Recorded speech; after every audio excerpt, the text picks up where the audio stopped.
સ્વામિનારાયણ ભગવાન શ્રી કૃષ્ણ રાજકોટ ગુરુકુળના સંસ્થાપક મારા ગુરુજી શાસ્ત્રીજી મહારાજ 75 કલાક 32 મિનિટ 75 વિષય પર મનનીય પ્રવચન આપવા માટે જેના થકી મારો જન્મ થયો છે અમારા સ્વર્ગીય માતા પિતા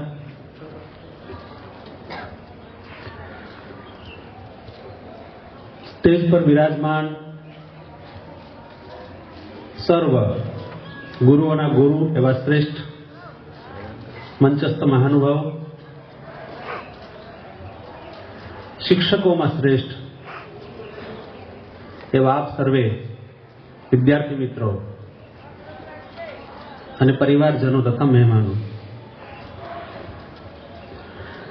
જીસીઆરટી ગાંધીનગર પ્રેરિત જિલ્લા શિક્ષણ અને તાલીમ ભવન નવસારી, જિલ્લા શિક્ષણ અધિકારીની કચેરી નવસારી અને જિલ્લા પ્રાથમિક શિક્ષણ અધિકારીની કચેરી નવસારીના સંયુક્ત ઉપક્રમે આયોજિત ગુજરાત રાજ્ય દક્ષિણ ઝોન કક્ષાનું વિજ્ઞાન ગણિત પ્રદર્શન 2022-23 તથા નવસારી જિલ્લા કક્ષાનો એજ્યુકેશનલ ઇનોવેશન ફેસ્ટિવલ 2022-23ના આજના દિવસે આપની સમક્ષ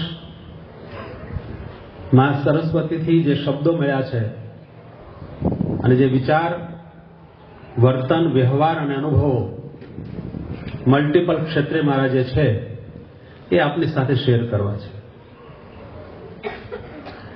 તમે લાંબો પરિચય મારો સાંભળ્યો. એક વાક્યમાં જો તમારે મારો પરિચય સાંભળવો હોય તો ખેડૂતનો દીકરો છું એનું મને ગૌરવ છે. મારી ગિનિસ બુકની ડિગ્રી મારા માતા પિતા અને સ્વર્ગીય ભટ્ટ સાહેબ, જેણે 7મા ધોરણમાં મને બોલતો કર્યો હતો, એમના ચરણોની સામે હું ઠોકર મારું છું. અને એટલે જ જગતના તમામ શિક્ષકોને હું અહોભાવથી પ્રણામ કરું છું. 7મા ધોરણની અંદર તમને પ્રાઉડ થાય, તમને ગૌરવ થાય એવી વાતો કરવી છે. પ્રેરણા જરાય નથી આપવી, મોટિવેશન જરાય નથી આપવું, પણ તમારું અસ્તિત્વ જે છે એ અસ્તિત્વ રાષ્ટ્ર માટે, વ્યક્તિને ઘડવા માટે કેટલું મહત્વનું છે એની સ્વ અનુભવની વાતો કરવી છે. મેં સાહેબને કહ્યું હતું કે વાંચન ઘણું કરું છું પણ વાંચેલું નથી બોલતો.